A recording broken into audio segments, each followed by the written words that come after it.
Bonjour, welcome everybody. Welcome to the regular council meeting of Monday, December the 9th, 2024. My name is Mitchell Brownstein, the mayor. I have at my far right, Councillor Lior Azarad, Councillor Andy Schuster, Councillor Oren Sabag, Councillor Mitch Kajavsky, Councillor Dita Burku, Councillor Stephen Erdely, Councillor Mike Cohen at the end, and we have our city manager, Jonathan Schechter.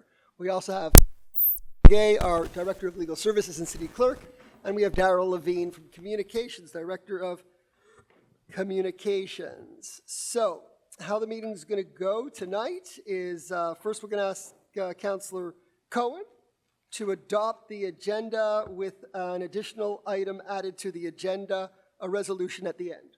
Councillor Cohen? Yes, Mr. Mayor, I so move that the adoption of the agenda be moved as presented with the addition of an item for prevention of the resolution on public order, which deals with preventing people from wearing masks in public gatherings, protests, and more to be discussed at that item. Thank you, Councillor Cohen. Seconded by Councillor Schuster. All in favor? It is carried. Thank you. And now we're going to move into the explanation of the question period and the land acknowledgement. Okay? Thank you.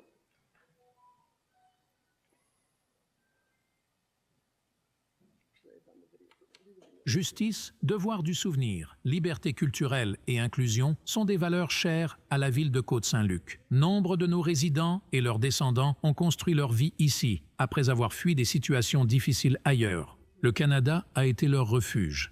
Mais pour les peuples et les communautés autochtones, les politiques gouvernementales au Canada ont créé des injustices. The island of Montreal, where we are meeting today, has a much older name, Chokshage. It was a historic gathering place for many indigenous communities.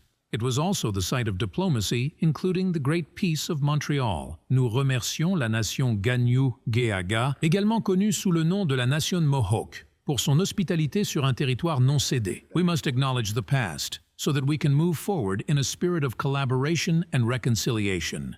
Le conseil municipal de Côte Saint-Luc permet au public de poser des questions lors de ces séances du conseil, en français ou en anglais. Veuillez lire les procédures et les règles de la période de questions à l'arrière de la salle.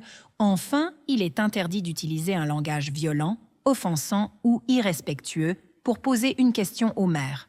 The Côte Saint-Luc City Council allows the public to ask questions at its council meetings, in French or English. Please read the question period procedure and rules at the back of the room or at côte-saint-luc.org. Finally, no person may use violent, offensive, or disrespectful language when addressing a question to the mayor.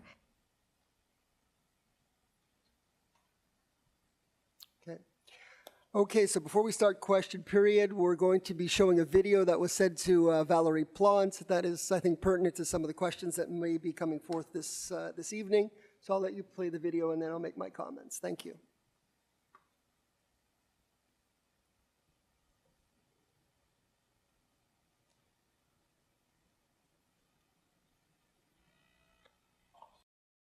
We are at an inflection point in the history of the city of Montreal. The world is watching the streets of Montreal and is horrified by what they see. Is violence and intimidation the new normal? Or can Mayor Plante turn this around and give the police her full support so that they restore order?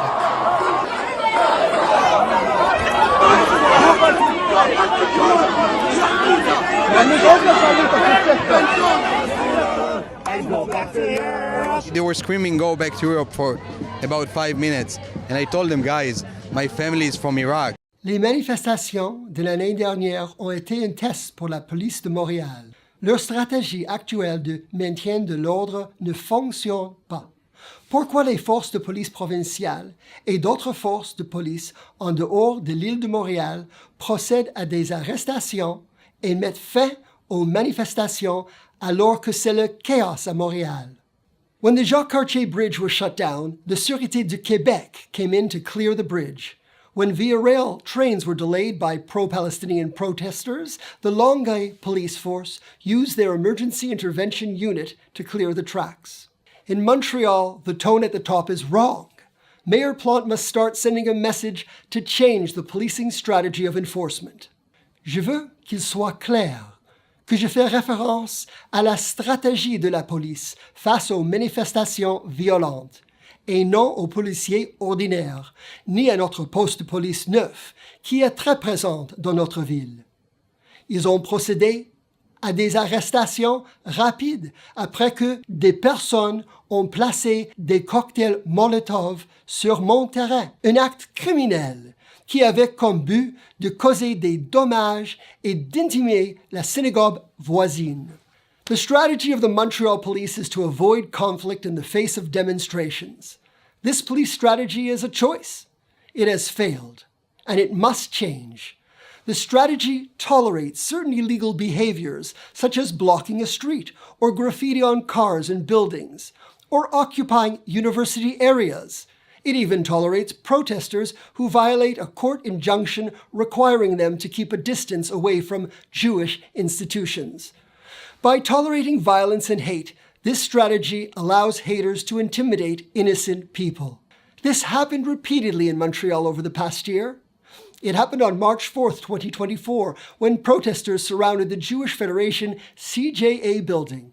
It happened again on November 5th, when masked protesters shouted insults at people who tried to enter the Congregation Shara Shemayim building in Westmount. Jews were forced out the back of the building while the haters were allowed to protest on a quiet residential street in Westmount. The Montreal Police's policing strategy allows this intimidation to occur. La même chose est arrivée à un rabbin qui se trouve dans un café Second Cup au centre-ville avec sa famille le 24 novembre. Les manifestations anti-Israël se trouvent dans les rues.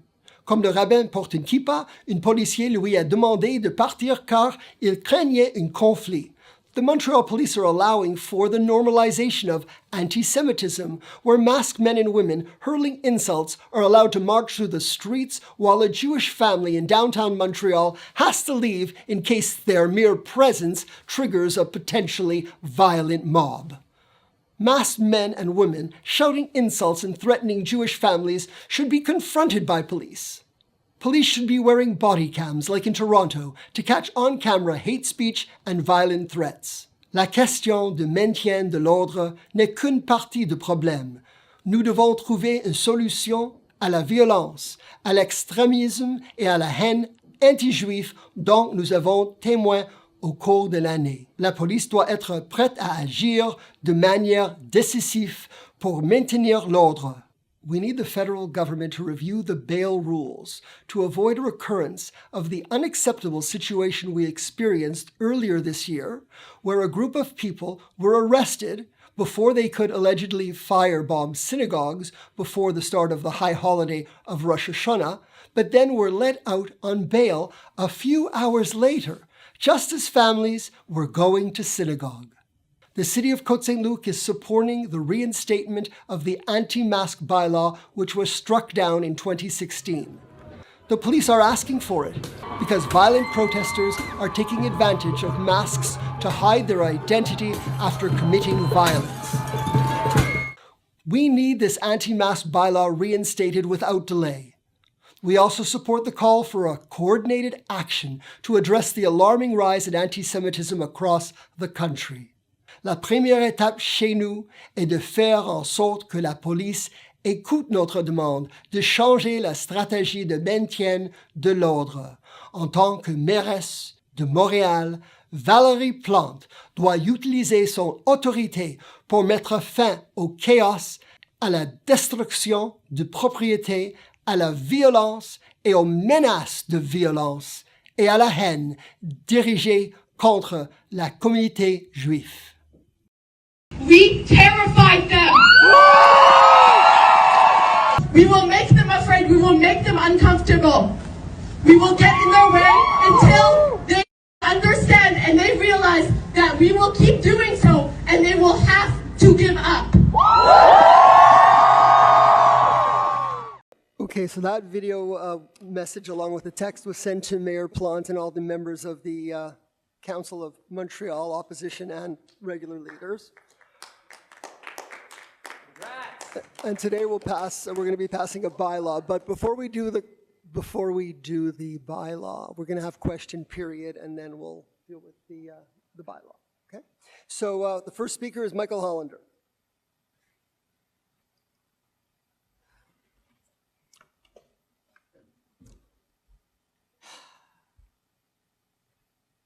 I had hoped to be here to talk about a mask bylaw, but apparently we're still going to be talking about other people doing things as opposed to us. So I will ask a question. First, I'll transmit a message to the council.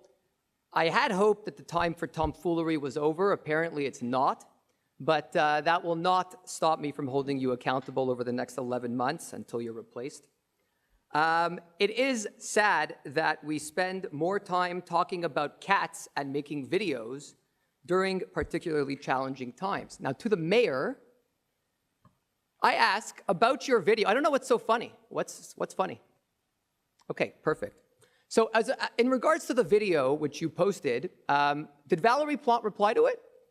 We received a response, but it wasn't very much. Okay, so great.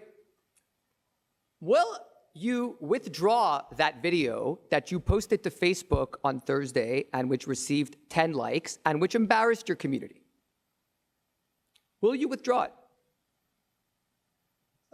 That's not a question that I'm going to answer. Okay, so you're not going to answer that one.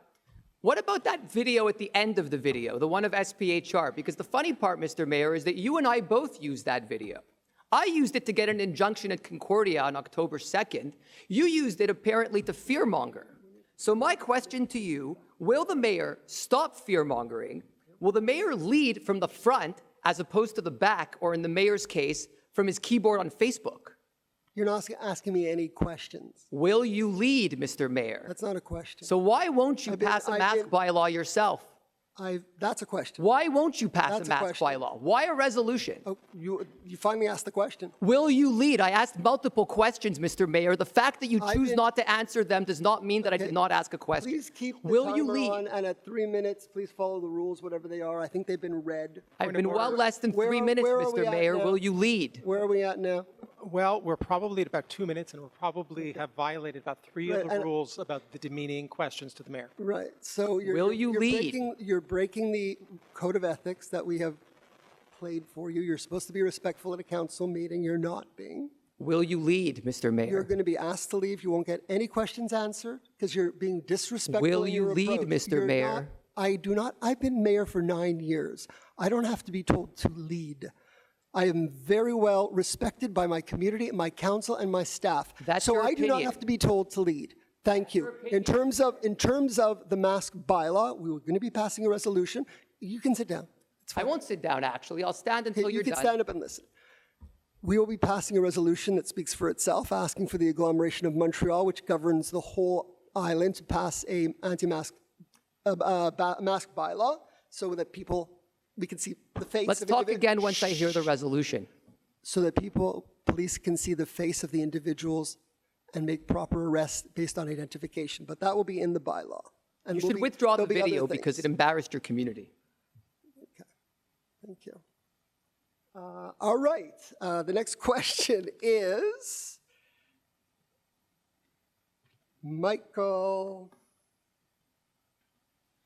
Eshage. I hope I pronounced it right. Your last name? Ishayek. It's Chayek in Hebrew. Welcome. Thank Thank you for coming. So you might recognize me from the video. I'm the guy who said that my family is from Iraq. And I'm actually here to support Mike Hollander, and I want to ask a question, but I also want to have 30 seconds to tell everybody in the room about Mike Hollander and who he is. So my question to you, you just said that you've been a mayor for 9 years, and how far are you willing to go to protect the community and to protect the Jewish community and to protect the Jewish students? Because it's been 13, 14 months since October 7th, and we're not seeing a change. And I think 14 months is enough time to pass a resolution or a bylaw or a new policy, and you haven't done it yet. So that's my question to you. But I do want to take 30 seconds to speak about Mike Hollander. Mike Hollander has been my lawyer since 8 months ago, 9 months ago. He got 4 or 5 injunctions for the community, save the community multiple times. And I want to tell you something. The thing with Michael on there, you can call him at 6 a.m. and he will answer. You can call him at 2 p.m. and he will answer. Question you can call period. him. There's a question Okay, period. but I Ask want the to question. What's the 10 more question? seconds. You can call him at 10 p.m. and he will answer. Question? My question, I asked my question before. And you can call him at 4 a.m. and he will still answer. That's Michael on there. He will go as far as it takes to make a change and to protect the community. Will you do the same? Right, so we have been very active in meeting with the police when there was an incident on October 2nd in our community. Our public security officer was able to identify that there was an individual driving through our city with gloves and seemed suspicious, and we called the police and they arrested those individuals and they were picked up by the police. So we thank Commander Stéphane Desroches at the time, and of course we'll also want to mention that our new commander is here tonight. Let me get the name Commander Fournier, so thank you. We just had a meeting with him. We have strong presence, 3 levels of security in Côte Saint-Luc. Unlike other cities, we have volunteer citizens on patrol, we have public security, we also have an emergency medical responding organization which is volunteer, and we have the police. So I think we're better placed in our community to protect our community than most other cities, and we'll continue to do that. Also, I've had many meetings with the police and also with our Member of Parliament, our Member of the National Assembly, and with Valerie Plante, who I've not been very pleased with, but I let her know it straight to her face, and I'm asking for another meeting again. So thank you for your question. Thank you.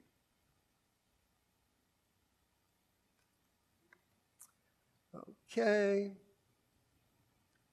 The next one is Samantha Singer. So my question is actually concerning operating budgets.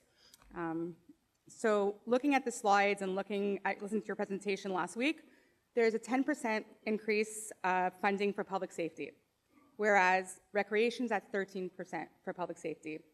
Public safety also includes things like the fire department. So could you be able to explain to us how that money is being divvied in terms of what we're getting in terms of public security upping? And if you can talk us through that, just to explain to us that, and to explain how come there's 13% in recreation versus 10% in public safety. So Councillor Early, who's the councillor responsible for public safety, will answer. Oh. Thank you. For finance, I should say, not public safety, that's Oren Sabag. Yeah. Finance. Finance. Thank you for the question. So just first I'll start with public safety. So for public safety, we're hiring an extra officer to be on duty. This is something we had been discussing at length, so there'll be an extra set of eyes and ears on the road. In terms of the recreation, so part of that is, and I'm just pulling up my document so I have it in front of me as I talk. So for recreation, part of that is actually is offset by extra revenue. So it's extra programming. So it does look like a larger increase, but if you compare, and I'm flipping to the revenue at the same time. So if you compare to the revenue is up significantly too. So it's not as, I know it looks like it's a larger increase, but it's also because on the revenue side, it's up significantly as well. But basically the key for us in terms of the increases, the largest, or one of the largest increases is for public safety based on the need and based on discussions we've had. And it was, it was actually Councillor Sabag who was the first one to bring this up, to give him the credit, several months ago. So that's the key point there. Do you feel 10% is enough of an increase given the situation that we're having in our city and in the world we're living in? Well, what I would say is I think we're going to see how this goes with it. It's basically an extra officer on the road. We'll see how that goes. If we need, that's something we could discuss further to possibly go beyond that. And of the 10% increase, how much is going to our public security versus, funding the fire department, which is equally as important? So maybe I'll clarify. So the fire department is not in that budget at all. The fire department is covered through the agglomeration budget. So there's a small budget that covers the cost of renovations of the building. But in terms of the fire department, that's covered as part of the agglomeration quote-part. So Côte Saint-Luc, for example, we pay our quote-part, which is about 40% of the budget. That 40% covers things like the fire department, it covers the police. So with regard to the city Côte Saint-Luc, approximately 10 million of our Côte Saint-Luc taxpayers' dollars go to the police every year. So again, fire department, police, and public transit are all covered on the agglomeration. There's a small expense to cover the cost of the building, which we own, but that's offset by money that comes in as revenue under an agreement we have with the City of Montreal. Thank you.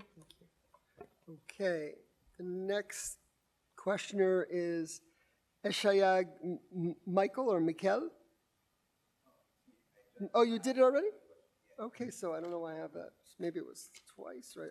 I hope I'm not missing anybody. I have here Ruhana Adira.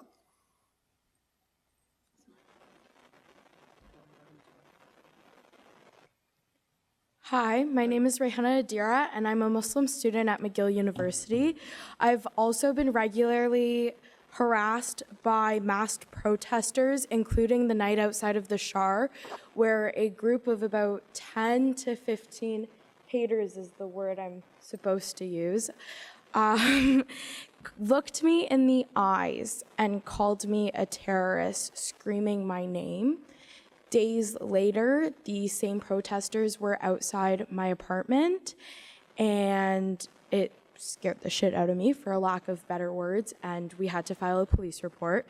So my question to you guys is, when masked thugs with their heads fully covered come to our streets and our religious spaces to harass and intimidate residents, but also non-Jews like myself, and the police say they aren't committing a crime, does the council have a contingency plan besides call Michael Hollander and Neil Oberman? Because as a student that deals with this regularly, that is often my only solution. We, like I said, we have 3 levels of security, and we make sure that the city is as safe as it possibly can. We're fortunate so far that we haven't had demonstrations in our city, although we've had that incident on October 2nd. And we know what's happening. I know we're very sensitive to the needs of the educational community. Both we have the head of School of Solomon Schechter here, and we have from Concordia, Andy Schuster, from McGill, Andy Schuster on our council. So I don't know if either of them wants to speak about that, but we certainly are giving our residents a lot of protection here in Côte Saint-Luc based on the 3 levels of security. And we thank our VCOPs, we thank our public safety, and we thank the police, and we'll continue to be vigilant. Do you have anything to add? I'll add on a personal note. I was there that night on November 5th. I was there with my 2 young children. We were called, my young children, myself, were called baby killers, were called terrorists, were called things that I can't even say out loud. And it was a moment that will be with me for a long time, and my children as well. So this is what I deal with every day. Let me finish. You'll have a chance after. My point is, it's something that has affected me. The following meeting, within a few days after, we passed a resolution immediately condemning what happened, condemning the police and the police in action as well. That resolution has been passed to other cities, which we're trying to encourage them to adopt as well. I also have a son who's at Dawson, and I deal with the worry for the first time in my life, worrying about him going to school each and every day, worrying what's going to happen to him, that he has to hide being Jewish. In the city of Montreal, it's sad. It's sad, and it's something I never thought I would see in my lifetime. I've been to, I have to admit, I've been to some of the agglomeration meetings, and I brought up points as well.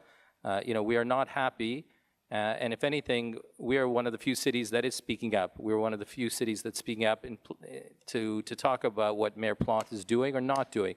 It's a point we brought up. We had a meeting with our new commander this evening, and that's one of the first things we brought up is how are we going to protect our institutions? How are we going to protect our residents? How are we going to protect Côte Saint-Luc? There's no simple answer. It's not something I could just snap my fingers and we could fix, but I could tell you we are working on it, and it's something we're going to continue to do. But I'll let another councillor speak. Yeah, anything to add, Councillor Schuster? I have nothing to add. No, it's fine. When Michael Hollander snaps his fingers, the problem's fixed. And Mr. Mayor, I would really advise that you learn a little bit more about Andy, because she is incredible and really tries her best to be there for the students, unlike you. Thank you. Very strange. Because the people that are here tonight, most of them I'm only meeting for the first time, including you, Mr. Hollander. Mr. Hollander. So welcome to our council meeting, all of you, and you're always welcome, but we do expect a certain level of respect. So if there's no further questions. Oh, how come I don't have his name? You have to fill out one of these papers. Is there any more of these papers that need to be filled out? Because I think I have them all filled out. No, you don't. I filled one out under my oath of office. What's your name, sir? Daniel Brooks, sir. Daniel, I don't have the paper, but you can go ahead. Just give Thank you your so much. address, please.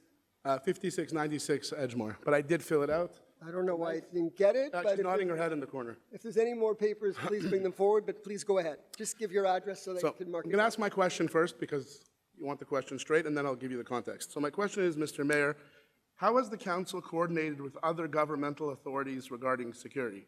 And I'll explain my issue. My issue is, Mr. Mayor, is that the fathers teach us, say little and do a lot.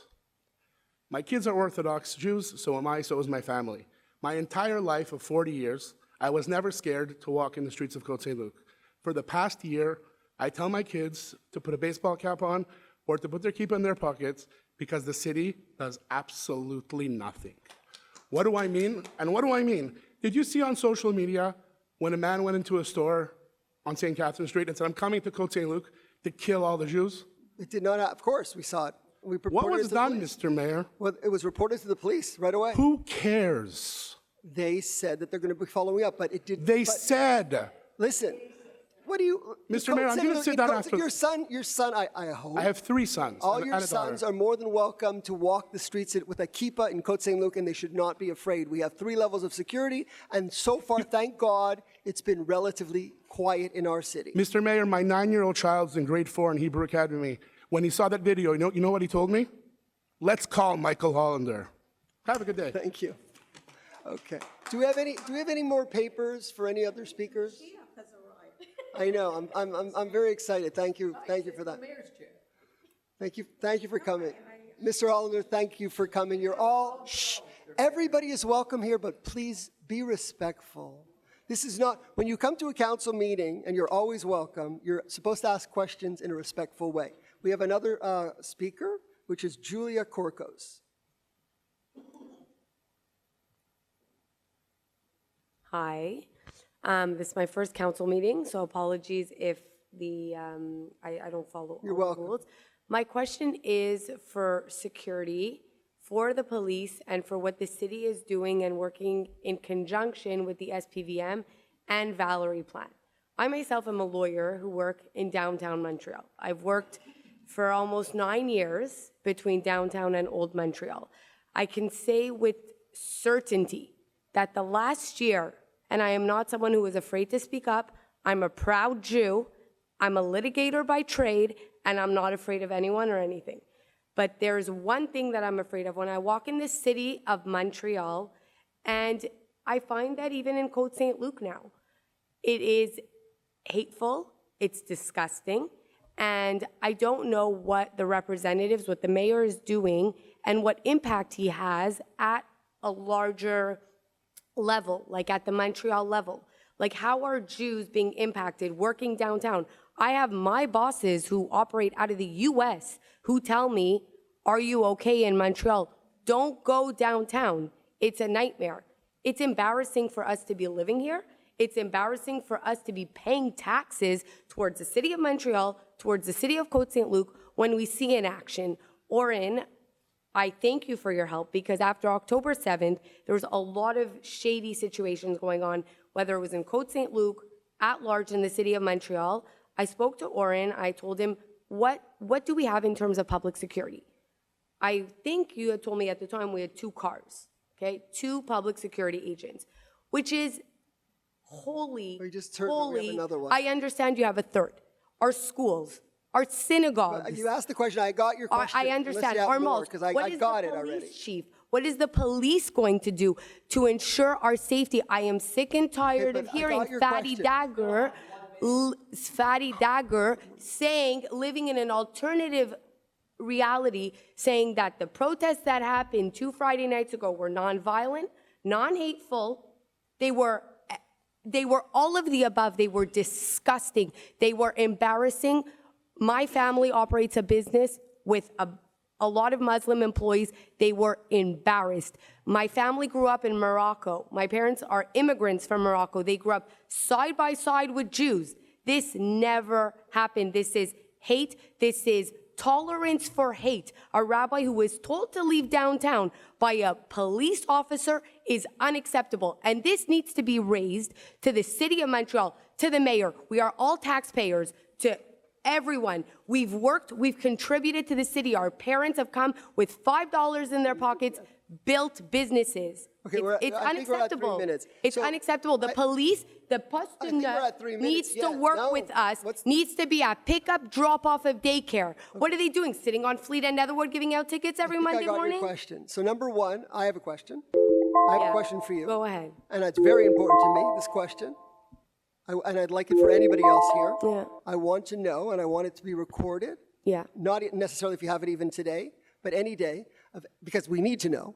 What are the incidents that you're referring to that have happened in the city of Côte Saint-Luc? What are the incidents that have happened? Well, last Saturday, not this past Saturday, last Saturday, there was an incident at TBDJ Synagogue, which is considered Côte Saint-Luc. Right, we're aware of that one. Okay. Solomon Schechter, the window that was That was in front of my house, we're aware of that one. Okay, so No, I'm just saying, I know, it was in front of my the house. Biba situation, What there other was residents- Solomon what other Schechter, there was incidents we Solomon wanna- Schechter. That's not Côte Saint-Luc. I want to know what else there was in Côte Saint-Luc. Because we need to know them all. If you want us to be on top of it, I want to know any others that we're not aware of.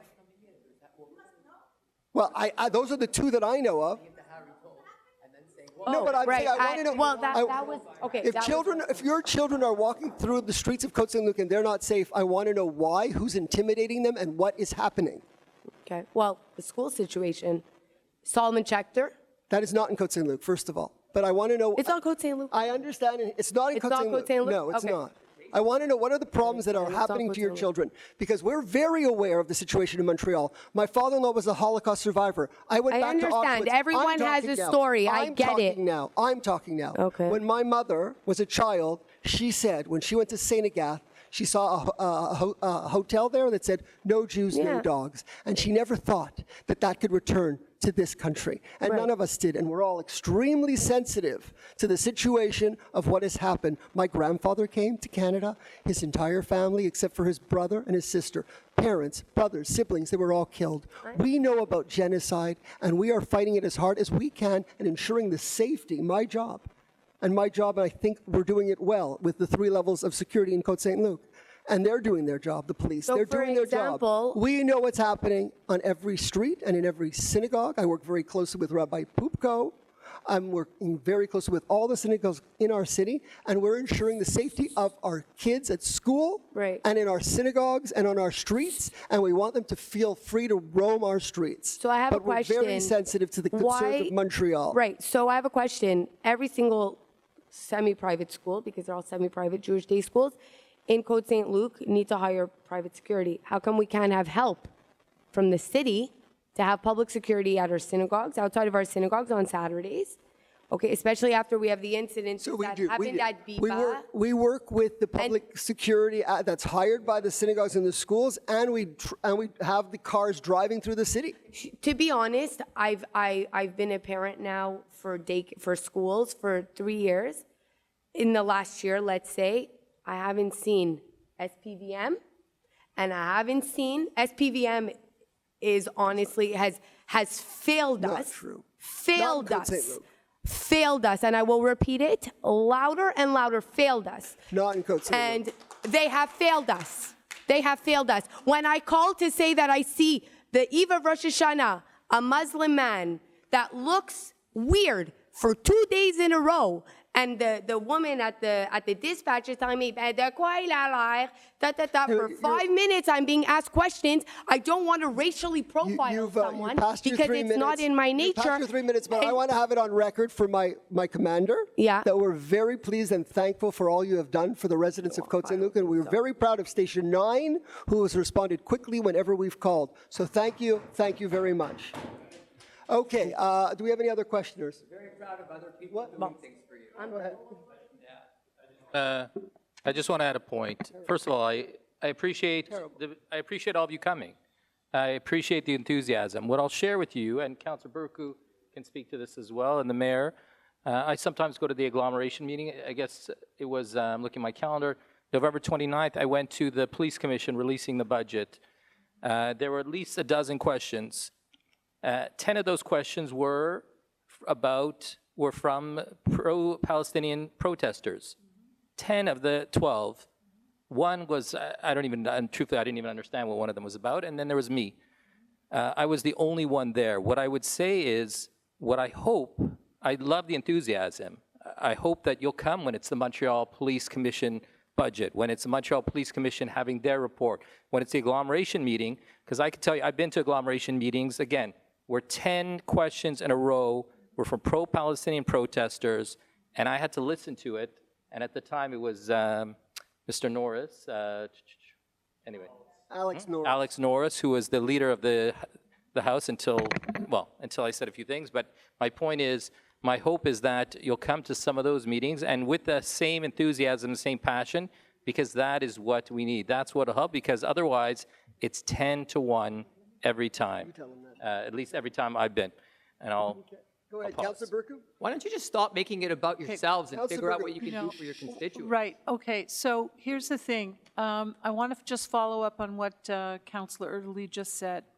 I agree that there is a problem in Montreal. There's no question about it. In fact, the new commander heard us loud and clear, and I told him before we came out here that probably he was going to hear the same thing in the council chamber.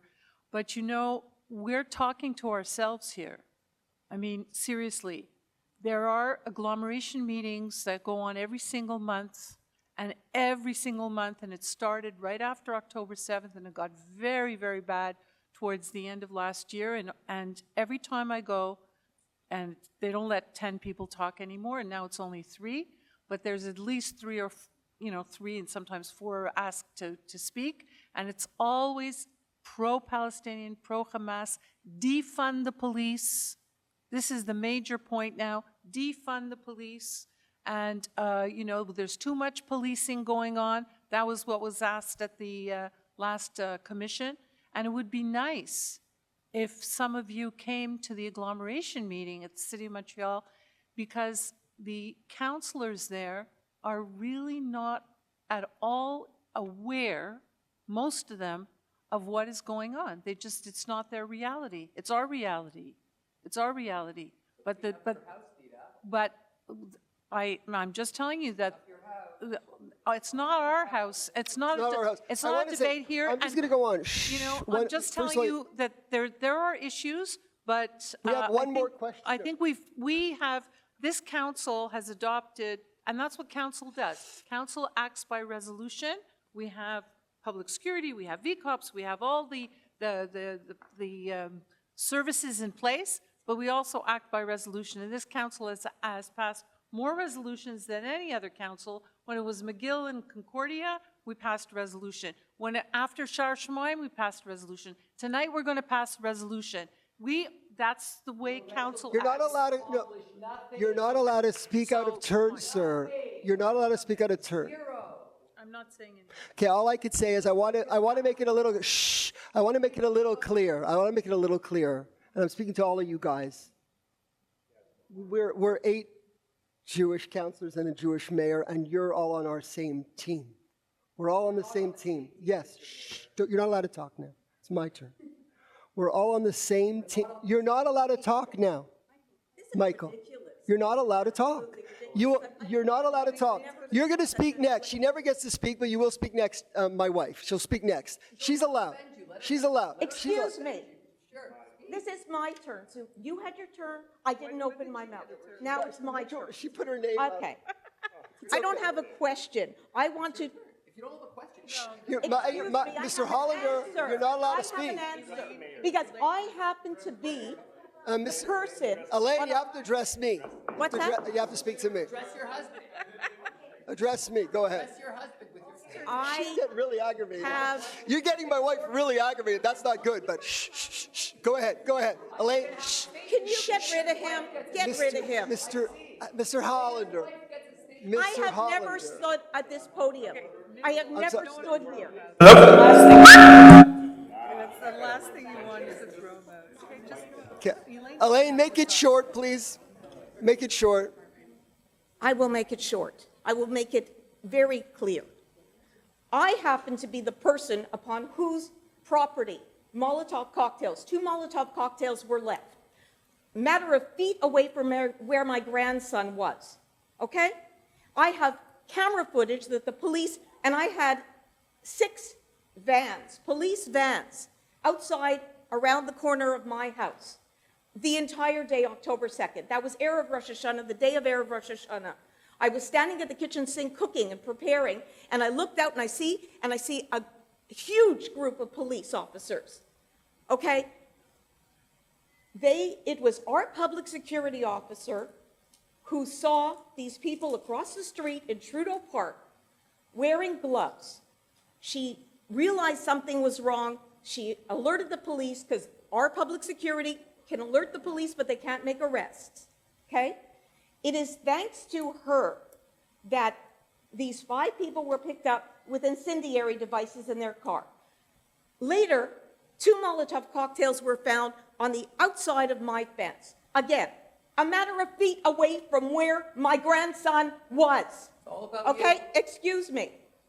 Michael, have some respect, sir.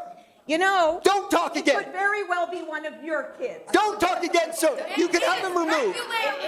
Mr. Hollander, Mr. Hollander, okay. Shut up. Mr. Hollander, sit down. I know. Okay, the police rang my doorbell. Leave him. Leave him.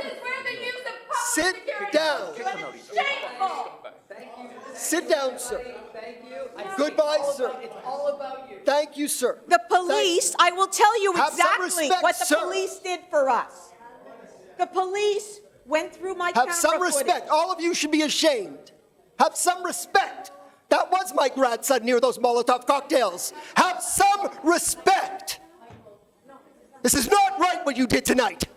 You should be ashamed of Mayor, yourself. Can we, I propose a pause of the Yeah, council we're going to meeting. take a pause now, and thank you all for coming.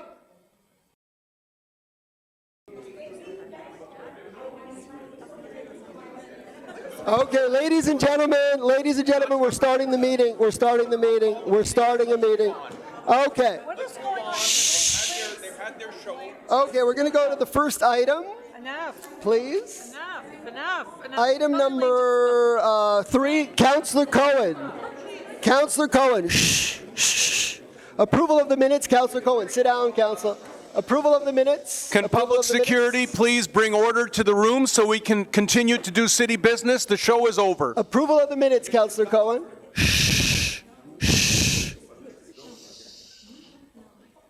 Okay, we're going right to approval of the minutes then. Councillor Cohen.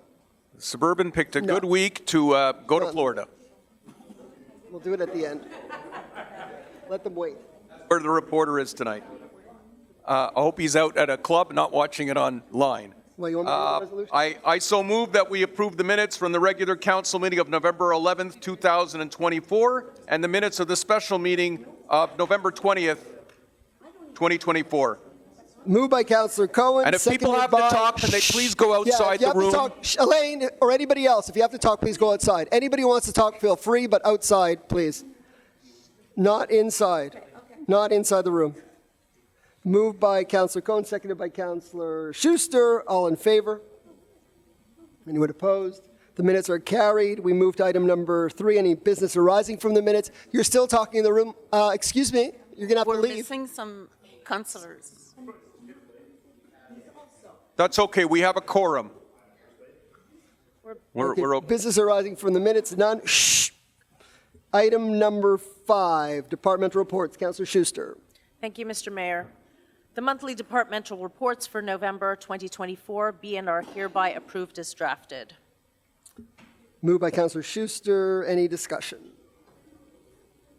Any discussion? Councillor Erdely. Thank you, Mr. Mayor. I'll keep it short. So just on the transfer duties, one that I've been sharing the last few months, the original budget for the transfer duties was $2.6 million, which was based on the number we had achieved last year. This year, in large part to a few large buildings that were sold, some that were actually sold twice in the same year. We're now at about $8 million, and with a projection of about $8.2 million and possibly higher. So that's some good news, and that money, of course, will go ahead to help offset some of the capital projects over the next few years. In terms of borrowing, we just borrowed a bond last month, so I wanted to share the latest in terms of the rates. We ended up getting about 3.5 to, well, a range over 5 years, 3.5 to 3.75. When you factor in all the costs and extra fees, it works into about 4%. Still a touch on the high side, but we're hoping with interest rates continue to go down, the next time we borrow will be less. On the local side, the rink boards are set up at Richard Schwartz Park. Hopefully the weather will cooperate. I know we have some up and down days, but hopefully people will be able to go skating soon outdoors. In terms of VCOP, we have 2 of our VCOP volunteers here. In the month of November, we had 199 shifts, nearly 200 shifts, representing 398 hours. And in addition to the regular patrols, the VCOP volunteers were there for 9 special events in the month of November.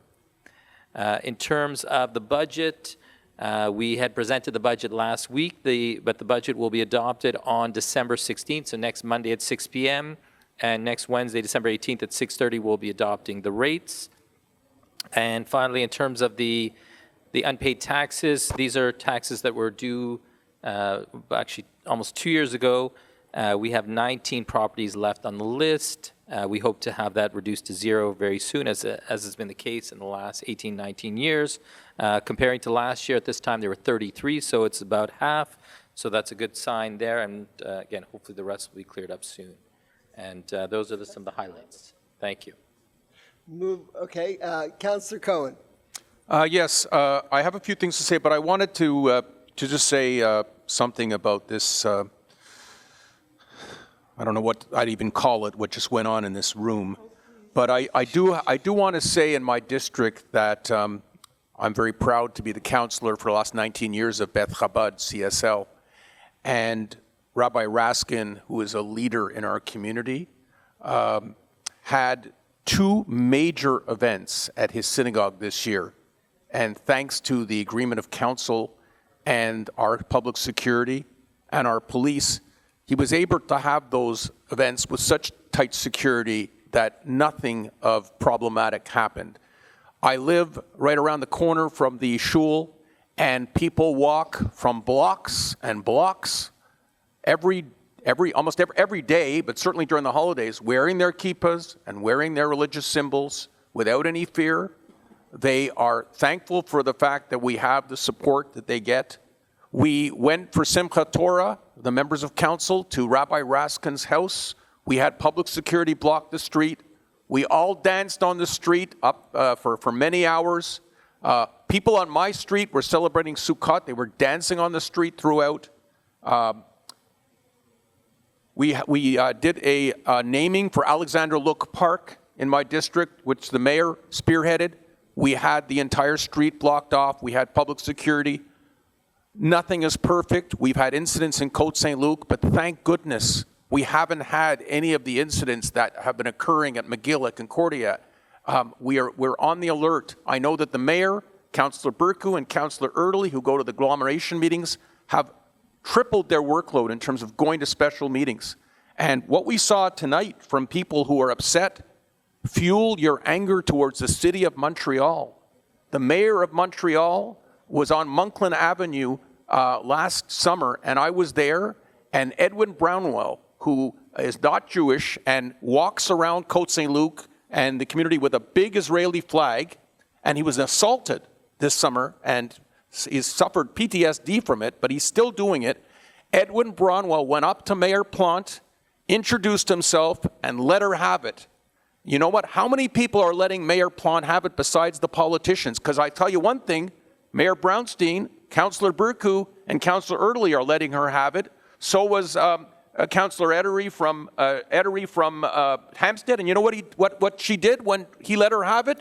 She criticized him for speaking English at the meeting. Alexander Norris, on his Facebook page, go on his Facebook page, go on Facebook. Alexander Norris is doing pro-Palestinian and anti-Israel and anti-Jewish comments on a regular basis on his Facebook page. He's an elected city councillor in a high position. So please, we all are on the same team. We all understand how frightened you are. We're all parents, we're all Jews, we're all upset, but we need to fuel our anger to the right people. And if 10 or 12 of you go, and if Mr. Hollander goes and gets angry like he did tonight at the right people, well, you're going to be helping us all out. So please, we're on the same team. Don't come and jump all over your neighbors here. Let's be on the same team. So that I wanted to mention that comment first. And I'm going to move on now to just a couple of quick items. Yes, I'm sorry for Mr. Hollander, but I am going to mention the cats. I am a cat lover, and I don't apologize for that. We had someone pass away on the weekend, Daniel, by the way, there's a question period at the end of the meeting for more questions. So we had a gentleman pass away in Stephen Early's district, and we got a call from a neighbor, and he had a cat, and he had no surviving relatives, and Diane Liebling went and she took the cat and brought it to her house. Now, I know people who don't have cats and are not animal lovers don't understand, but I can tell you one thing. I look at my 15-and-a-half-year-old cat who's now suffering from arthritis and is like a child to me, and who sits there and is afraid of all kinds of stuff. And I could only imagine this poor cat that lived with this man all their life and is homeless, and they're not squirrels. And so I want to commend Diane again for stepping up and saving this cat's life, and I'm not apologizing for talking about cats. Secondly, the business of the month in Côte Saint-Luc, we've now switched it to business of the month. The mayor and Councillor Ben Isri will probably be with me Friday when we do our next presentation. There was train noise at the train tracks the other night, and I've been getting calls from residents complaining about it, why the horns were blowing at 3 a.m. I think there was a justifiable reason. City Manager Schechter has spoken to me, and we're going to get to the bottom of that, so I want those people to know. And if you go on to our YouTube channel, I posted it on my Facebook page, the local authors, Martine Cohen, no relation to me, a tremendous story, a Côte Saint-Luc resident, a constituent of Andy Schuster, actually. She suffered a terrible car accident a number of years ago. It changed her life, and she wrote a book, a tremendously inspiring book, which gives advice. I'd recommend people read it, but please watch the interview. It's a 24-minute interview. It's on the YouTube channel, and it debuted on Facebook. So thank you, Mr. Mayor. Thank you, Councillor Cohen. Councillor Schuster? Just some brief highlights from Recreation. I wanted to highlight that the second annual self-defense workshop was held on November 17th. This year's focus was Krav Maga, and the Krav Maga workshop was so well received that plans are underway to offer a similar workshop to our day camp Ultimate Leaders and CITs this summer. On November 6th, more than 300 volunteers attended a night at the movies with popcorn, souvenir photos, and city swag as a thank you for their dedication to the Côte Saint-Luc community. It was a lovely evening that celebrated our hardworking volunteers in a variety of sectors, including EMS and VCOP and recreation and library and sports and everybody. And it was just a great thank you for those who choose to give their time to create community in Côte Saint-Luc. On a more somber and sorrowful note, on November 7th, the Côte Saint-Luc figure skating community lost their beloved head coach, Hitomi Tatasuno, to cancer. She held multiple roles at the Côte Saint-Luc Figure Skating Club, serving as coach, administrator, and board member, with her contributions spanning more than a decade. In 2023, she was the recipient of the city's Sports Award, recognizing her for exceptional contributions to the community sports programs. And Hitomi will be dearly missed by the skating community. I'd like to offer my thanks to the recreation staff who makes things happen every day, helping Côte Saint-Lucers stay active, and staying active serves to improve both mental and physical health during some challenging times. On a side note, and in reference to the major discussions that have happened at this council meeting, I'd like to mention that residents themselves are not powerless, that there are initiatives that people can do. And in my little corner of Côte Saint-Luc, some of our neighbors handed out flyers door to door and started a neighborhood watch on WhatsApp. It was an excellent idea. I encourage other neighborhoods to try to mobilize and do the same, and to add your district councillor to your little neighborhood watch WhatsApps. And we've solved some issues that way, and we've circled in public security and police. If you see something, say something. We are all one team. Thank you. Thank you, Councillor Schuster. Councillor Sabag. Thank you, Mr. Mayor. First of all, welcome, Commander Fournier. Landry, I think it's your first council meeting, and I can. Welcome. Welcome. I want to say it's usually a lot calmer than this, so welcome and thank you for the work that you're doing outside the chambers as well. I know we had a chance to speak with you inside the in-committee room. You mentioned to me personally that you've been an officer for a long time, and you know how to handle these situations, so thank you for being here and thank you for handling it as well. Look, emotions are high. There's no question about it. We are entering also an election year, so there's things that are going to happen no matter how we spin it. However, I do want to remind people of one thing, and this is important because it's a personal kind of story about me in terms of what I learned as being a city councillor. I sat exactly where you sat for a long time. I think Mr. Mayor knows that I've been coming to council meetings and asking questions, et cetera, et cetera. And a lot of the times, until you're sitting where we sit, you don't know all the intricacies of what is going on, and you don't know all the laws that apply to certain things that we do.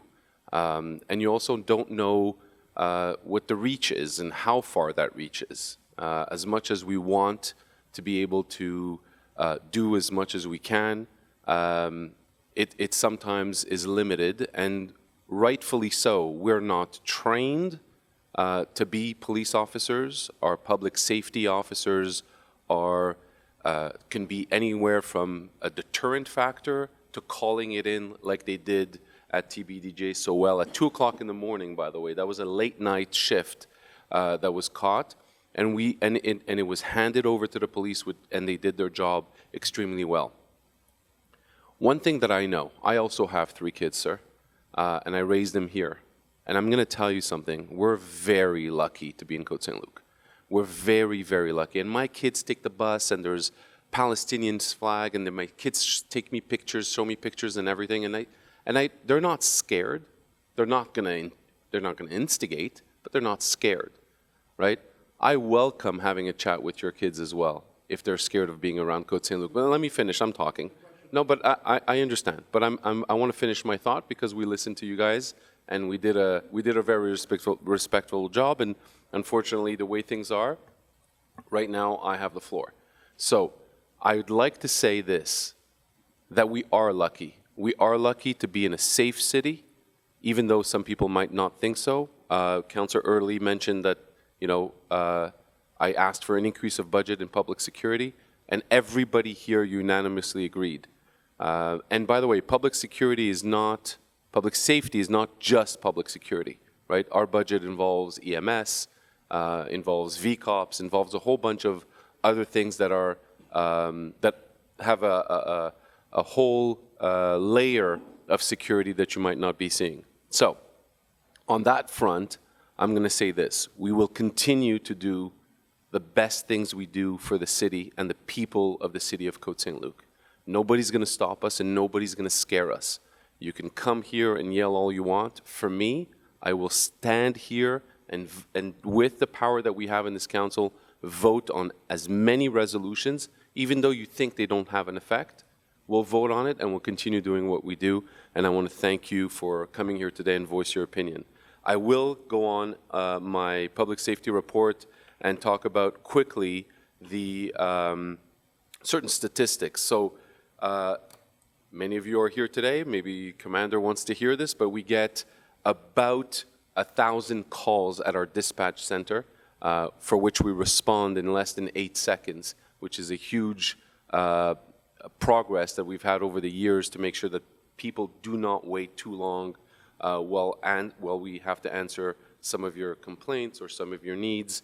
And even though some people don't know where the dispatch is, it's actually right behind us.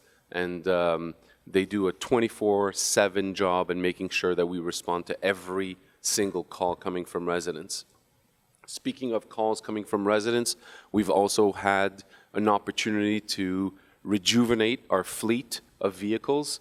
So we have a new design that's been approved. So you'll be seeing new vehicles coming out of 8100 with new colors and modernized look. And I want to thank our director, Philippe Chateauvert, for taking the time and making sure that our fleet represent the public safety with a lot of distinction and authority. In terms of EMS, very happy to report that we were able to cover 100% of the shifts. We had a close call last Friday, but I was called in to fill out and make sure that we'll get 100% coverage on a Friday evening. So that was one of those things that we continue doing for our residents in terms of making sure that we're able to save lives and get to calls faster and with all the equipment necessary in order to save lives. We are doing information sessions if you want to become an emergency medical first responder here in Côte Saint-Luc. It's a wonderful program.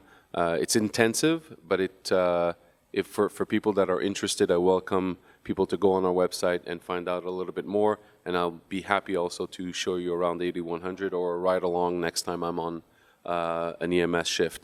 Speaking of volunteers and how important they are to us, Michel Frenet del Paso has done 8 years with EMS, Marc-Antoine Charpentier, 6 years with EMS, Craig Steinberg, 6 years, and Nick Kalashnikov, 6 years as well. And that's it for me, Mr. Mayor. Thank you for the floor. Thank you, Councillor Sabag.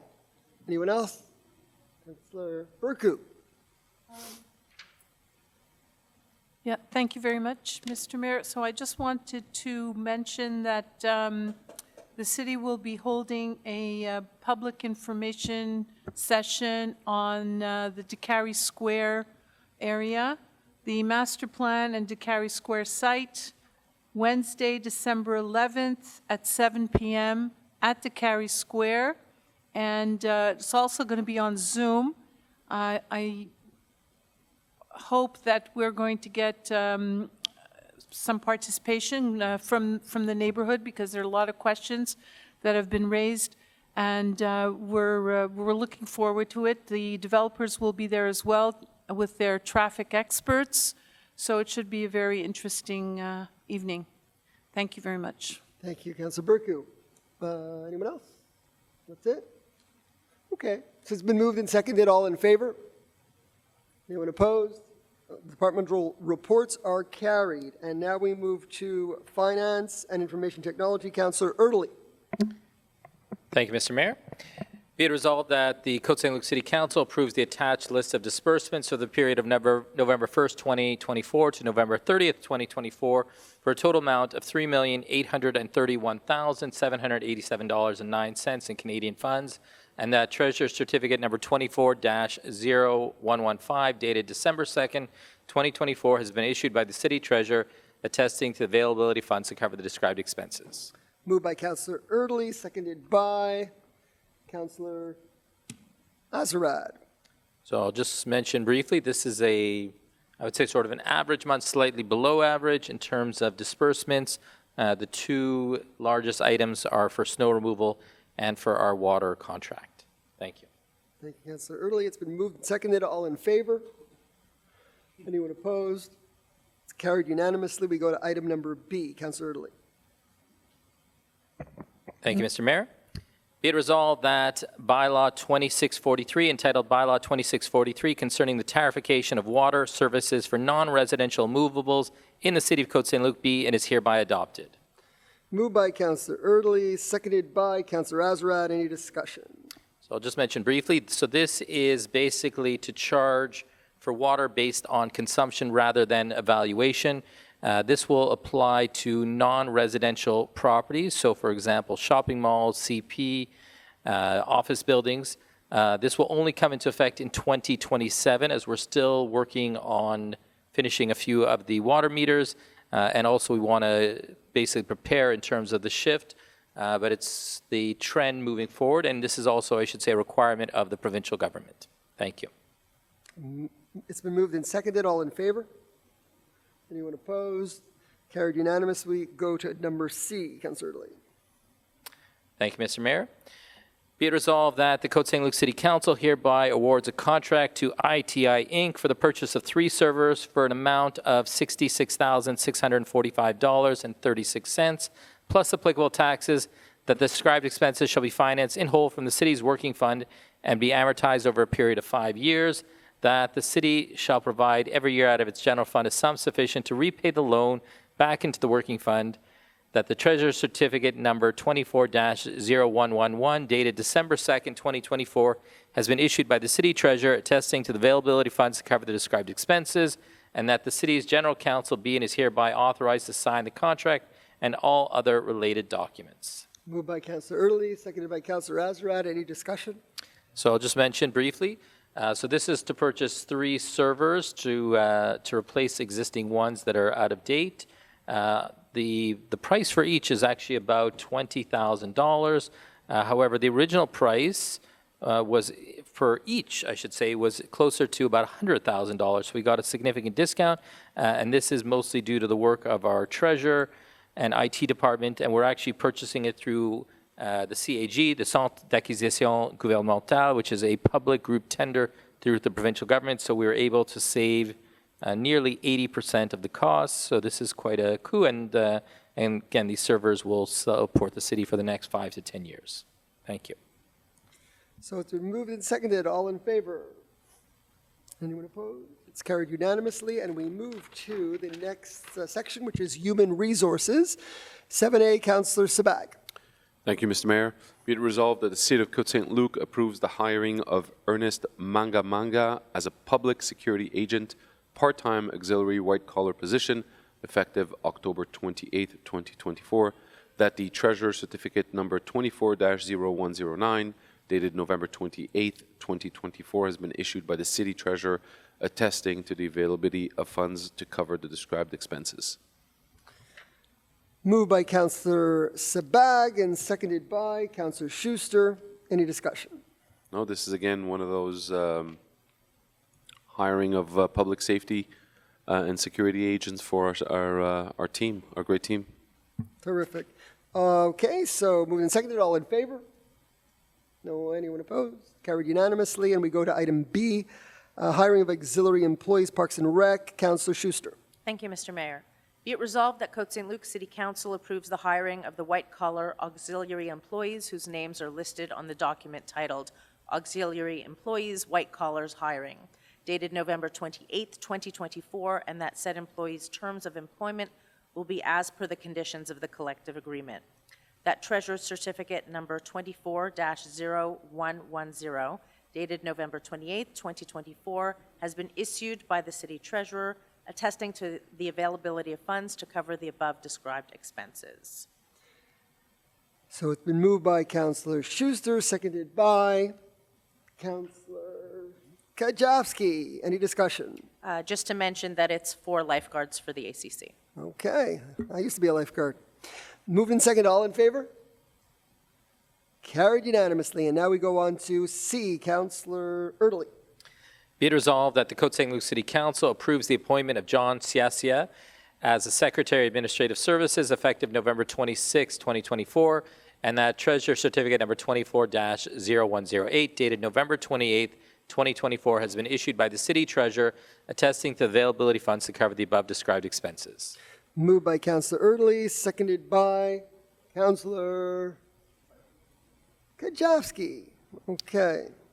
I'll just mention briefly, this is basically a replacement for the previous secretary who retired just recently after many years.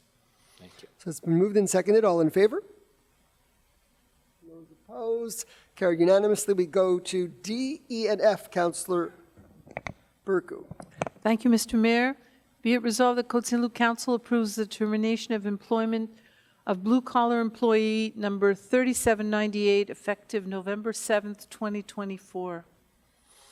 Moved by Councillor Burku, seconded by Councillor Kajowski.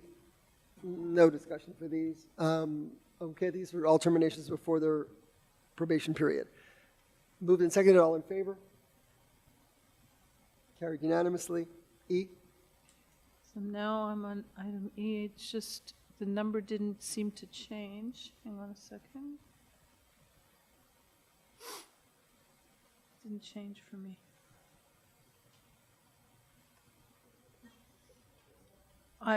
Yeah, I don't have. You don't have it, so. No, so 37, you got no, it? sorry. Somebody else can read it. 3799? It's 270. 270. Yeah, unfortunately, I can't find my page numbers on this thing. Okay. So be it resolved that Côte Saint-Luc Council hereby approves the termination of employment of blue-collar employee number 3799, effective November 7th, 2024. 3799, okay. 3802 I have. Okay. Seconded? Moved by Councillor Burku, seconded by Councillor Kajowski. All in favor? It's carried unanimously. And now I'll move the, to resolve the approval of termination of employment of blue-collar employee number 3802, effective November 7th, 2024. Moved by Councillor Burku, seconded by Councillor Kajowski. All in favor? Carried unanimously. And now we move to G, Councillor Sabag. Merci, Monsieur le maire. Que le conseil municipal de la ville de Côte Saint-Luc ratifie l'embauche de Tabitha McPhail à titre d'agent de sécurité publique temps partiel auxiliaire col blanc à côté du 28 octobre 2024, que le certificat du trésorier numéro 240117 daté du 4 décembre 2024 a été émis par le trésorier de la ville attestant la disponibilité des fonds pour couvrir les dépenses décrites ci-dessus. Proposé par le conseiller Sabag et appuyé par le conseiller Schuster. Est-ce qu'il y a des discussions?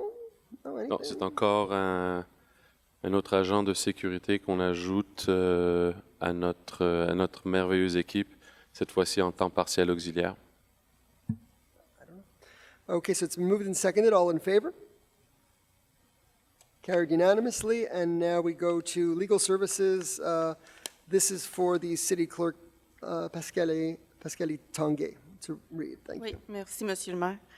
Suivant le registre tenu du 11 au 14 novembre 2024 et concernant le règlement numéro 2634, aucun enregistrement n'a été reçu. Par conséquent, le règlement 2634 est réputé approuvé par les personnes habiles à voter. Thank you. So that's explained, and then we have to go to B. Suivant une obligation annuelle en vertu du Code d'éthique des élus municipaux, je dépose le registre concernant les déclarations de divulgation des bénéfices qui ont été reçus. Donc, c'est un dépôt. OK, merci. C'est tout. Merci pour ça. Et maintenant, on va aller au numéro 8C, Councillor Erdely. Thank you, Mr. Mayor. I hereby give notice of motion that draft bylaw 2633 to be entitled bylaw number 2633 concerning tariffs for the city of Côte Saint-Luc for the fiscal year of 2025 will be presented at a later meeting. Furthermore, I'm mentioning the object and scope of the draft bylaw, and I am tabling the draft bylaw 2633 at the same time. Thank you, Councillor Erdely. And I'll just mention briefly, so this is for a series of tariffs, and this covers things such as urban planning, public security, the library, recreation, and public works, to name a few. And these will be adopted, I believe, next week at the meeting. Thank you. Thank you. So now we go to D. Councillor Erdely. Thank you, Mr. Mayor. Be it resolved that The Côte Saint-Luc City Council authorizes payment in the amount of $120,000 for its share of the collective deductible to be held by the UMQ, as well as its annual fee of 1% of the premium paid, plus any applicable taxes, subject to a minimum aggregate fee of $4,000 for the entire group in the amount of $5,843.84, plus applicable taxes, and that Treasurer Certificate number 24-0116, dated December 3rd, 2024, has been issued by the City Treasurer, attesting to the availability of funds to cover the above described expenses. Moved by Councillor Erdely, seconded by Councillor Azarad. So I'll just explain briefly. So we are part of the UMQ, which is the Union des Municipalités du Québec, in terms of their general insurance program.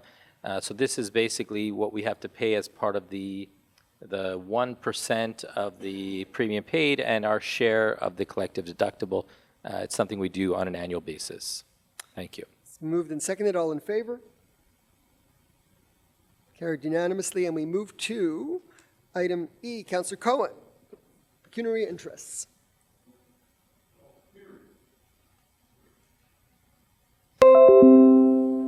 Page 361.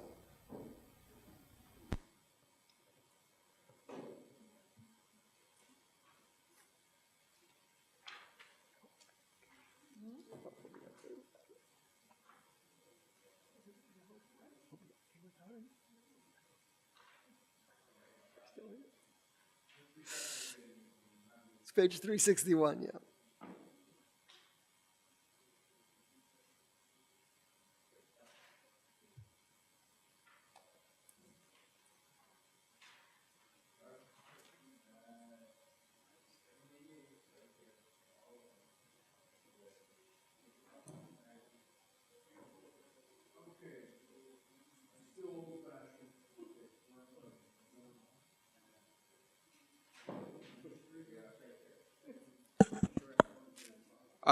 I so move that the Côte Saint-Luc City Council officially declares that such statements of pecuniary interest have been received from Mayor Brownstein, Councillors Leo Rezarad, Sidney Isri, Dita Burku, Mitch Kajavsky, Oren Sabag, and Andy Schuster, and instructs the city clerk to deposit same in the archives of the city, as well to send the official list of those who filed their declaration to the Ministère des Affaires Municipales et de Habitation.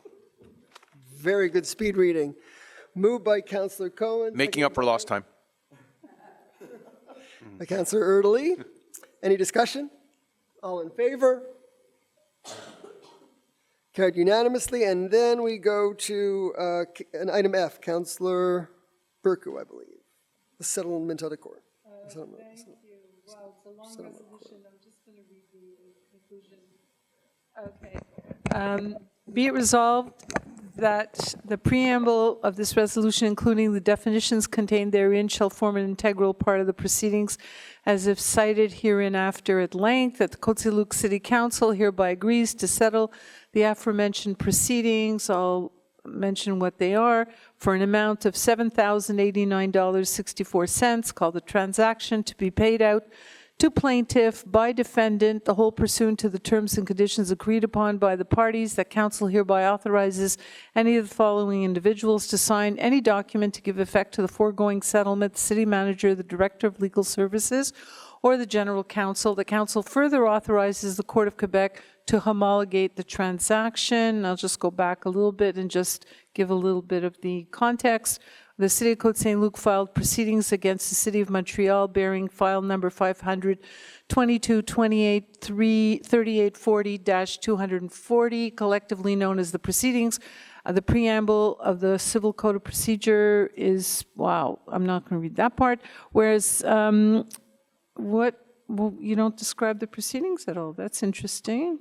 Okay, so whereas on November 19th, 2024, a defendant, which is City of Montreal, has agreed to an out-of-court settlement proposal of 50%, offering representing an amount of $7,089.64 in capital interest and costs to put an end to the litigation, which is basically to settle the costs of repairing the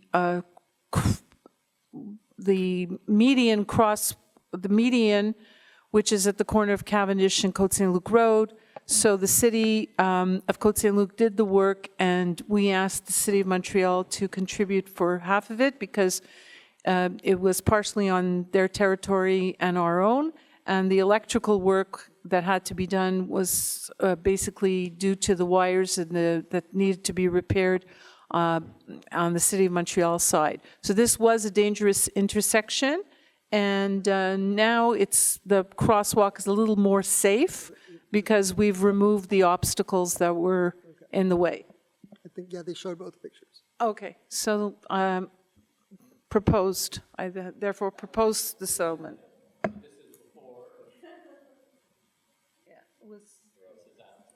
was pretty. Okay, thank you. Oh, yes, go ahead, sure. So it's been moved and seconded by Councillor Kajewski. No. Oh, no? Nope, not seconded. Not seconded? No, Seconded by somebody else before you speak. Discussion.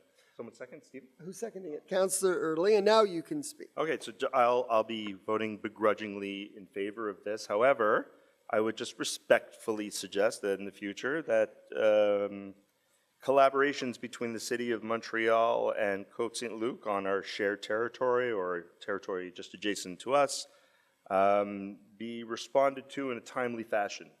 I'll say nothing more. Let's have a good email exchange back and forth in a timely way with the City of Montreal on collaborative efforts. Thank you. Thank you. Okay, so it's been moved and seconded. All in favor? No one's opposed. It's carried unanimously. And now we move to Parks and Recreation. Councillor Schuster, 9A. Thank you, Mr. Mayor. I hereby give notice of motion and am tabling bylaw number 2642 to be entitled Bylaw 2642, creating the fee schedule for culture, sports, and leisure activities for the spring and summer of 2025. Thanks to you, Councillor Schuster. So you give the notice of motion and table it. Very good. Now we go to item B. Councillor Schuster. Thank you, Mr. Mayor. I just have to get the page.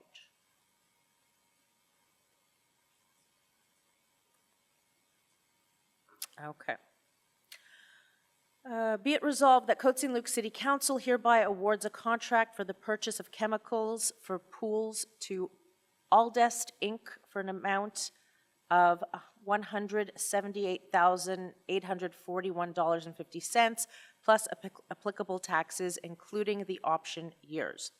That the amount for 2025 year is $34,307.50 plus applicable taxes, and the amounts for the option years of the contract, if exercised by the city, will be as follows. For 2026, $35,028.10 plus applicable taxes.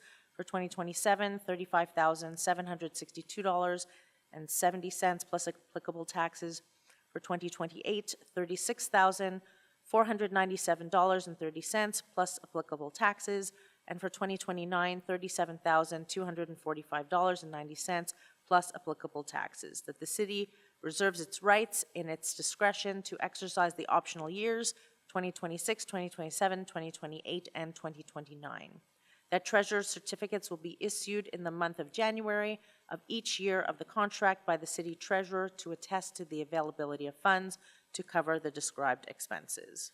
Moved by Councillor Schuster, seconded by Councillor Kajewski. Any discussion? Just that it is a multi-year contract, and we've done that to benefit the city for savings. Thank you. Thank you. All in favor? To the tune of $38,000, I might add, which is significant. So the department should be thanked for that. Yeah, $38,000. 38%. 38%. Excuse me, I misspoke. 38%, which is significant. All in favor? No one's opposed. It's carried unanimously. And then we go on to C, which is, I guess, Councillor Schuster again. Maintenance of pools. Page 427, I have it right? 427. Okay. Be it resolved that the City of Côte Saint-Luc hereby awards a contract to Redox Inc. for the maintenance of pools for a total amount of $237,067.07 plus applicable taxes, including the option years, that the amount for 2025 year is $44,935 plus applicable taxes, and the amounts for the option years of the contract, if exercised by the city, will be as follows. 2026, $46,085 plus applicable taxes. 2027, $47,363.78 plus applicable taxes. 2028, $48,676.45 plus applicable taxes. 2029, $50,006.84 plus applicable taxes. That the city reserves its rights in its discretion to exercise the optional years 2026, 2027, 2028, and 2029. That treasurer's certificates will be issued in the month of January of each year of the contract by city treasurer to attest to the availability of funds to cover the described expenses. Moved by Councillor Schuster, seconded by Councillor Kajowski. Any discussion? No. It speaks for itself. All in favor? All in favor? Everyone? Okay. Nobody's opposed. Carried unanimously. And we move to public safety. Councillor Sabag, item 10A. Councillor Cohen for this one. That's right. Yes, but I'd like the owner of the German Shepherd to second it. Since I'd like the owner of a German Shepherd to second it. So anyone has a German Shepherd to second it. We could have used the German Shepherd here tonight, by the way. Okay, so I'd like to move with great pride, move and resolve that bylaw number 25551, entitled Bylaw 255-1, amending Bylaw 2555 concerning the regulation of dogs to enhance public safety and dog wellness, be and is hereby adopted. Moved by Councillor Cohen and seconded by Councillor Sabag.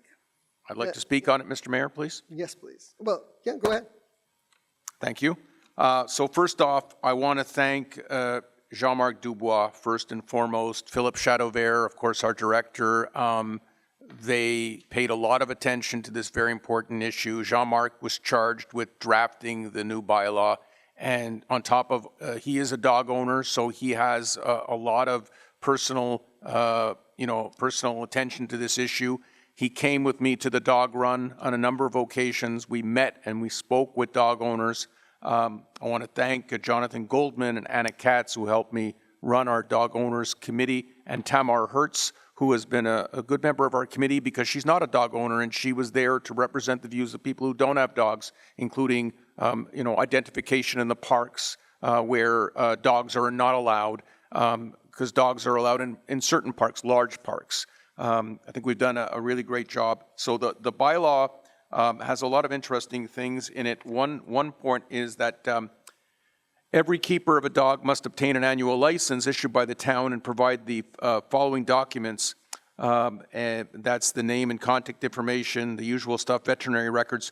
But interesting thing is, any person walking more than 3 dogs at a time in a public place or in a common area must hold a dog walker's permit issued in accordance with the present or to be the servant of the holder of such permit. The holder of a dog owner's dog walker's license or his or her agent must at all times be in possession of this license, and when walking more than 3 dogs at a time. People have asked us about that. Jean-Marc had brought it up. We had discussed it, and there are people there's probably some very strong people who could handle 3 dogs, but it's dangerous. And there's people who you probably have seen walking 3 dogs, and they can't, and the dog could get away, the dog could bite somebody. So this is a very important addition to our dog bylaw, and we stand by it. Also, a dog keeper who does not reside in the town may bring his or her dog into Côte Saint-Luc, provided the dog carries a license by another municipality. Another thing we added upon great discussion was we will not allow people to use a choke collar, a spike collar, an electric collar, or any other collar likely to cause pain to the animal wearing it. And something like this involved a lot of discussion. So there's a lot of interesting. It's also illegal to enter a dog park outside the posted hours. And for the dog run, we have 2 of them. We have one on Mackle Road. We have one in Councillor Erdely's district. In the dog park, you're not allowed to bring more than 2 dogs. You're not allowed to feed a dog inside the dog park. You're not allowed to bring any food inside the dog park. You're not allowed to use a ball, stick, or any other object for the purposes of exercising a dog when another keeper's dog is also present. and to bring a dog showing symptoms of illness, a female in heat, or a dog in heat, or a dog that inconveniences the other dogs present. I have written on my blog more details. We did have a very good public information meeting where Jean-Marc explained it. It's on my YouTube channel at Mike Cohen CSL. If you go to Mike Cohen CSL, you'll be able to see my YouTube channel and the full meeting. We've had over 500 views already. And I want to thank everybody, and very important that people be responsible dog owners and follow the bylaw. Thank you. Yes, go ahead. So just to add to what Councillor Cohen was saying, I think it's important to note that a lot of these, so first of all, we do get a few complaints a year on dogs, and we try to make sure that our public safety has the tools necessary to address them. I think this refreshed bylaw does allow an enforceable actions from our public safety officers, so that's great, because a lot of the times we want to make sure, at least in this council, the discussion is around, you know, what is enforceable and what is not. So with the help of our directors, it's been a pleasure to see this come to fruition. I also want to say that, you know, we talk a lot about cats, we talk a lot about dogs, but I want to remind everybody that I think there's a saying that says we can tell a lot by a city just by the way it treats its animals. So there's something to note. So it's been moved and seconded. All in favor? Carried unanimously. And now we move on to Public Works and Councillor Sabag for the purchase of annual flowers, or Councillor Azarad, I thought. Well, one's going to do flowers, one's going to do, yeah, it's on page 469. Yeah, well, you're doing it on behalf of Councillor Bin-Isri, who's not here today. It's his portfolio, but he's not here. So, thank you, Mr. Mayor. Be it resolved that the City of Côte Saint-Luc wishes to award a contract for the purchase of annual flowers for the 2025 year, whereas the city requested quotes from 3 suppliers and received 2 quotes, whereas the lowest quote was received by Les Jardins W.G. Charlebois, whereas per Article 13 of the city bylaw concerning contract management, and the city is permitted to award a contract by mutual agreement for an amount of between $25,000 and a threshold for public tender. It is if it is in the best interest of the city. That the city of Côte Saint-Luc awards and hereby contracts for the purchase of annual flowers of the 2025 year to Les Jardins W.G. Charlebois, Inc. for an amount not to exceed $49,162.96 plus applicable taxes, that the treasurer's certificate will be issued at the beginning of 2025 year to attest the availability of funds to cover the described expense. Moved by Councillor Sabag, seconded by Councillor Azarad, I think, or Councillor Schuster, right, Councillor Schuster, go for it. And now, any discussion on the flowers? Okay, all in favor? Carried unanimously. We got flowers. Everybody loves flowers. Okay, vending machine by Councillor Kajewski, go ahead. Yes, thank you, Mr. Mayor.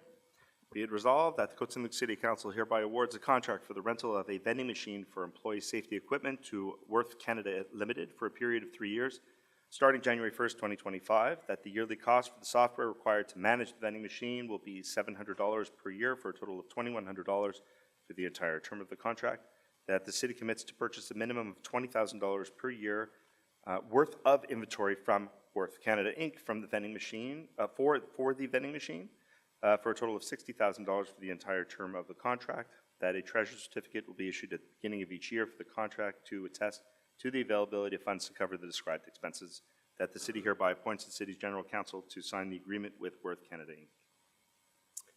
Moved by Councillor Kajewski, seconded by Councillor Azarad. Any discussion? So this is just to rent a vending machine for Public Works to make primarily lives of the overnight staff easier to be able to purchase safety equipment when the city store is not available to them. Yes.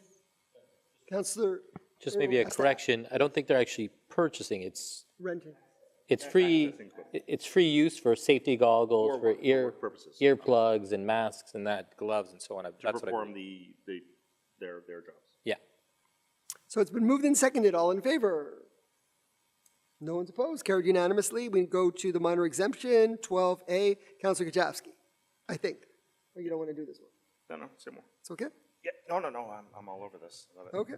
Thank you, Maître Schechter, for use of your laptop. Thank you. I was going to bring it back. Thank you, Jonathan. Thank you, Mr. Mayor. Give me 1 second. All right. Be it resolved that in accordance with the provisions of bylaw number 2632, the request for a minor exemption regarding the property located at 5571 Borden, lot 1560688, be and is hereby refused, the whole as more amply delineated hereunder. The request is to allow the installation of a generator in the lateral yard instead of exclusively in the rear yard, and to install it on a concrete slab at a minimum distance of 4 feet from the lateral landline instead of the minimum required distance of 5 feet from any property line. The whole notwithstanding the provisions of zoning bylaw number 2217, Article 442 and Article 443. Okay, moved by Councillor Kajewski, seconded by Councillor Sabag. And any discussion or? So yeah, without getting into too much of a deep dive here. Okay.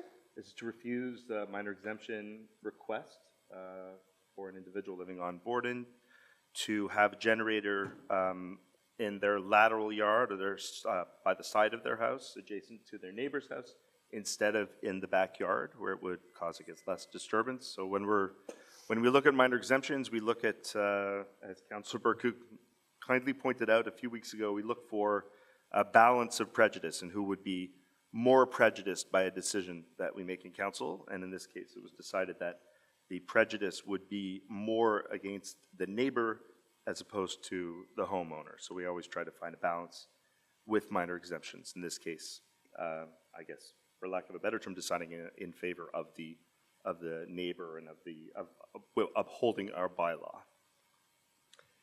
So it's okay.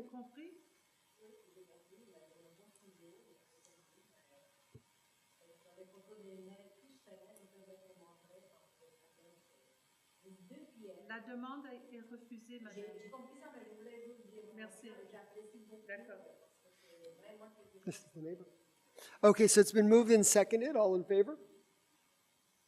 Anyone opposed? It's carried unanimously. And now we move to... Merci, merci. Okay. OK, on va avoir une deuxième période de questions bientôt si vous avez des questions.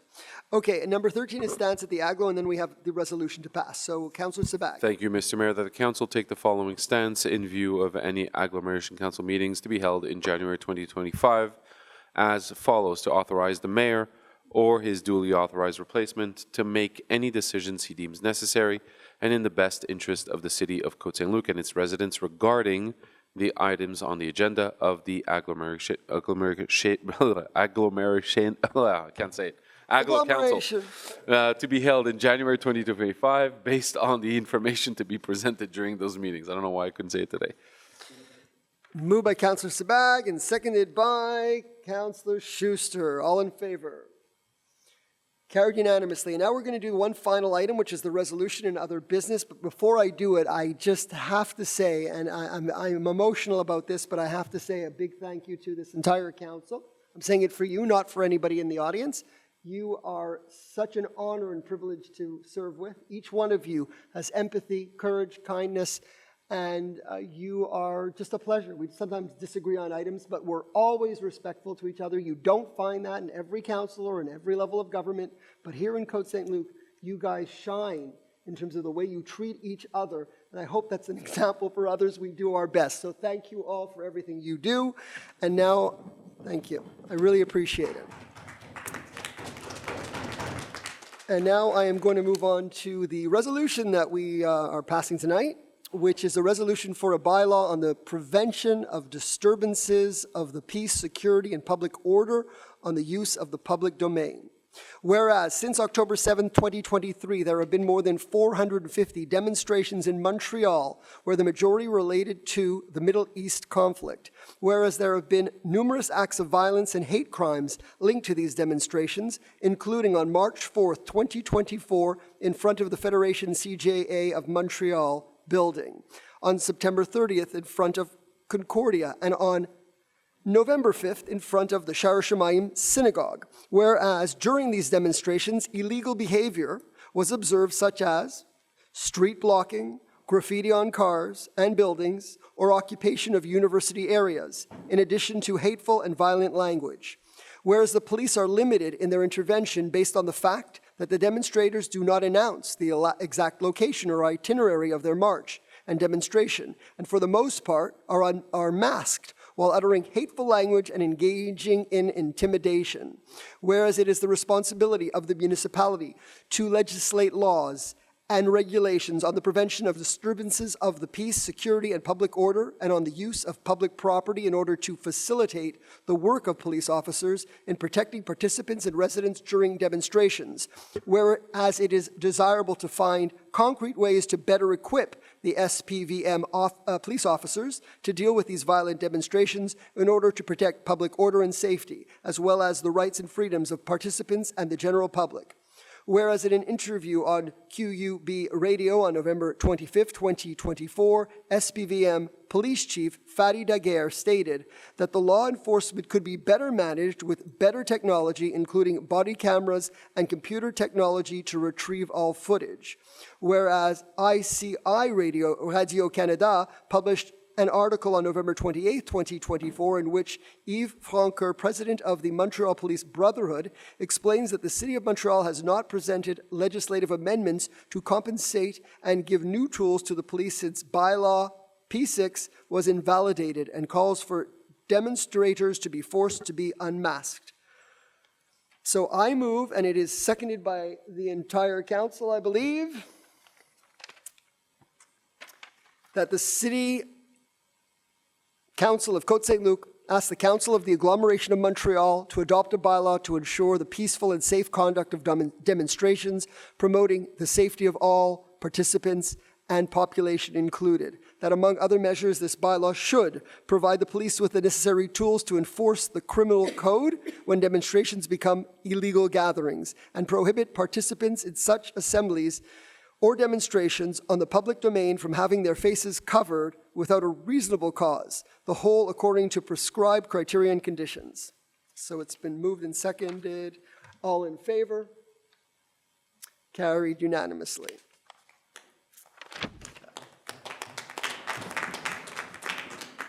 So this resolution will be sent to, of course, to the Agglomeration of Montreal, to Valérie Plante, to all members of the City of, and to the City of Montreal, to the Agglomeration, and to the Montreal City Council. Okay. And copies to the ASM mayors and all other mayors. Okay, is that it? So a move to adjourn. Well, second question period.